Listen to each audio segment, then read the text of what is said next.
আমরা এখানে যারা আসছি, আমরা কিন্তু আমাদের যে এতদিন কর্ম করে যে গুছানো হাতের মোবাইল, গালার চেন, হাতের চুড়ি সব বিক্রি করে খেয়ে শেষ করে তারপরে এখানে আসছি। এখান থেকে ফেরত যেয়ে আমরা কি বাড়ি যাইতে পারবো?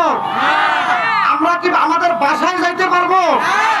তাইলে আমাদেরকে কি করতে হবে? এখানেই থাকতে হবে, ঈদের দিনে থাকতে হবে। আর আমরা কি এখানে ঈদের দিন একলা একলা থাকবো? কাকে নিয়ে থাকবো?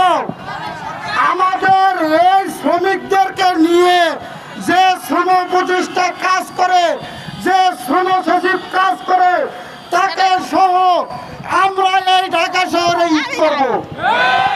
আমরা যাইতে না পারি, আমরা যদি ঈদ করতে না পারি, আপনি শ্রম উপদেষ্টা, আপনিও বাড়ি যাইতে পারবেন না, আপনিও ঈদ করতে পারবেন না।